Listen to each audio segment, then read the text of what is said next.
पुरणाच्या पोळ्या तर आपण नेहमीच बनवत असतो, पण सध्या चालू आहे अधिक महिना आणि आंब्याचा सीझनही चालू आहे. त्याच्यामुळं मी बनवल्यात ह्या आंबा पोळ्या. तर सगळ्यांचं स्वागत आहे माझ्या यूट्यूब चॅनलमध्ये. आंबा पोळ्या बनवण्यासाठी मी 1 वाटी ही हरभऱ्याची डाळ घेतलेली आहे. डाळ धुण्यासाठी मी हे गरम पाणी घेतलेले आणि गरम पाण्याने मी एकदा डाळ धुवून घेणार आहे. ही डाळ पॉलिश आहे, त्यामुळं गरम पाण्याने धुतली म्हणजे त्याच्यावर जे काय लावलेलं असतं ते निघून जातं. त्याच्यामुळे ना गरम पाण्याने मी ही डाळ धुवून घेणार आहे.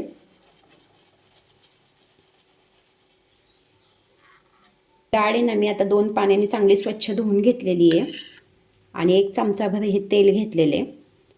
तर आता ना मी ह्या धुतलेल्या डाळीला आहे ना हे तेल लावून घेणार आहे.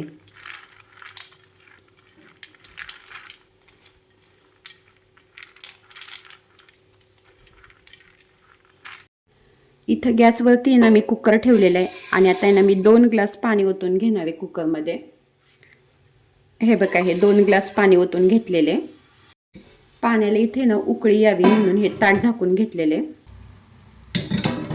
झाकण ठेवल्यामुळं पाण्याला पटकन उकळी आलेली आहे. हरभऱ्याची डाळ मी ना आता हे कुकरमध्ये टाकून घेते. पुरणाला छान आहे ना पिवळा कलर येण्यासाठी मी ही पाव चमचा हळद घातलेली आहे.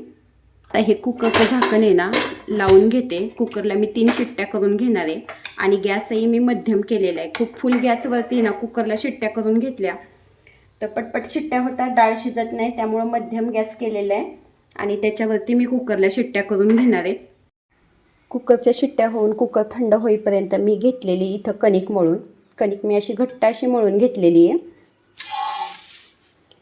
आणि इथं घेतलेले हे पातेल्यामध्ये पाणी.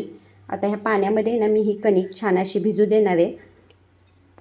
कणकेच्या वरतीपर्यंत असं पाणी आहे आणि बाकीचं सगळं होईपर्यंत मी ही कणिक छान अशी भिजू देणार आहे. आंबा पोळी बनवण्यासाठी ना मी हा एक आंबा घेतलेला आहे.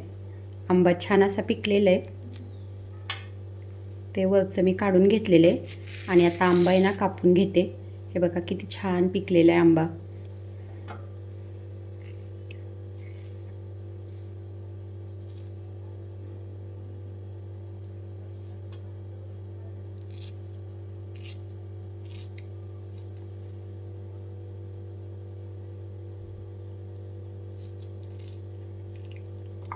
आंबा पोळीसाठी मी हा आंब्याचा गर आहे आता काढून घेते आणि हा गर मी मिक्सरमधून बारीक करून घेणार आहे. इथे ना 3 शिट्ट्यामध्ये कुकरमधली डाळ हे बघा एकदम मऊसर अशी शिजलेली आहे. तर ना आता मी कुकरमधली ही डाळ ना येळून घेणार आहे. म्हणजे इथं पुरणाची चाळण घेतलेली आहे आणि ह्या चाळणीवरती ना ही डाळ म्हणजे डाळीतलं जे पाणी आहे ते काढून घेणार आहे. गॅसवरती कढईमध्ये मी डाळ टाकलेली आहे आणि हे मीठ टाकलेले आहे. गोड पदार्थ आहे तरी मीठ टाकून घेतलेले. पाव चमचा मीठ टाकलेले आणि एका आंब्याचा आहे ना हा गर काढून घेतला होता, तो मिक्सरमधूनही काढला होता, तोही टाकून घेतलेला आहे. आणि इथं हा मी घेतलेला आहे गूळ. अर्ध्या वाटीला थोडा कमी असाच गूळ घेतलेला आहे, कारण मी आंब्याचा गरही टाकलेला आहे त्यामुळं गूळ कमी घेतलेला आहे. आपल्याला गोड कसं आवडतं त्यानुसार गूळ टाकायचा. आता हे पुरण आहे ना मी छान असं परतून घेणार आहे, म्हणजे गूळ वितळेपर्यंत. कारण मी काय ना गूळ असा खिसून घेतलेला नाही आहे, चाकूने कापून घेतलेला आहे. आणि आंबा गूळ हे सगळं छान असं एकजीव होईपर्यंत मी हे छान मिसळून घेणार आहे. गॅस मी फुलच ठेवलेला आहे. हे थोडंसं आहे ना आटत आल्यानंतर आहे ना आता मी गॅस कमी केलेला आहे आणि आता आहे ना ह्या कमी गॅसवरतीच आहे ना मी हे पुरण परतून घेणार आहे छान, हे थोडंसं घट्ट होईपर्यंत. पुरणामधलं पाणी आता आटलेलं आहे त्यामुळं गॅस एकदम कमी केलेला आहे. आणि पुरणामध्ये टाकण्यासाठी मी घेतलेली आहे बडीशोप, 2-4 वेलदोडे आणि सुंठीचा एक तुकडा घेतलेला आहे. तर आता आहे ना मी ह्याची अशी पावडरच बनवून घेतलेली आहे. तर सगळ्यात शेवटी मी ही घातलेली आहे वेलची पावडर, सुंठ, बडीशोप आणि वेलचीची पावडर. पुरणपोळीमध्ये सुंठ, बडीशोप, वेलचीची पावडर खूप छान लागते.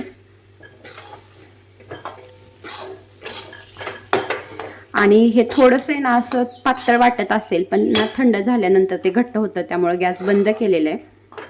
आता आहे ना हे पुरण आहे ना थोडं कोमट असेपर्यंत, म्हणजे आता खूप गरम आहे, थोडं कोमट असतानाच आहे ना मी वाटून घेणार आहे, म्हणजे पटकन वाटलं जातं. तर आता गॅस बंद केलेला आहे हा. कापडामध्ये मी जी कणिक बांधली होती ती पाण्यातनं काढून मी कणिक छान अशी मळून घेतलेली आहे. कणकीला तेल लावून घेतलेले.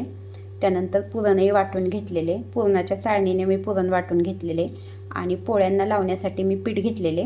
तर आता पोळ्या लाटून घेते.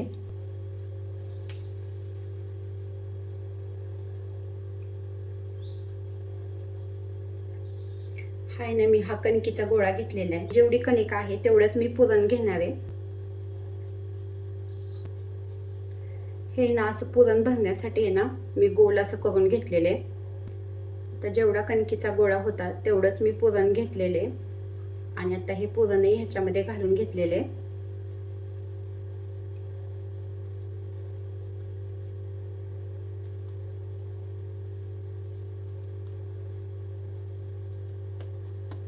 मस्त असा हा उंडा केलेला आहे.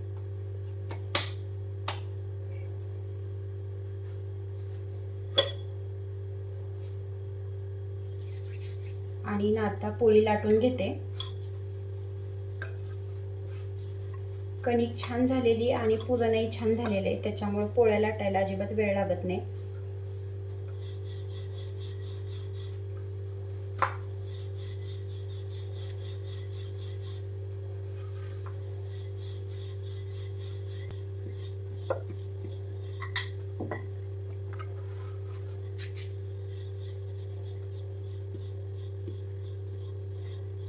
गॅसवरती मी इथं तवा तापायला ठेवलेला आहे आणि आता तव्याला तेल लावून घेतलेले.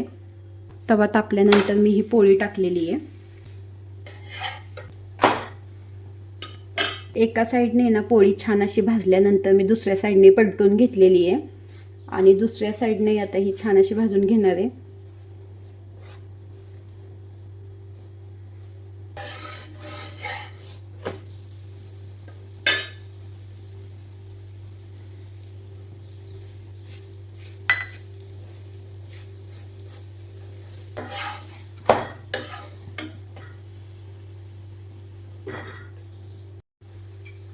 पोळीवरती तूप मी फक्त आतल्या साईडने घालणार आहे, कारण दोन्ही साईडने तूप घातलं तर तूप आहे ना गॅसच्या ह्याच्यामुळे जळून जातं.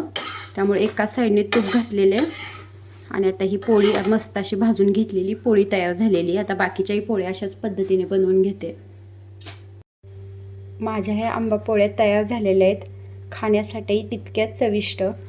आणि आता थोडेच दिवस आंब्याचा सीझन आहे, तर अशा सीझनमध्ये तुम्ही नक्की बनवून बघा आंब्याच्या ह्या पोळ्या.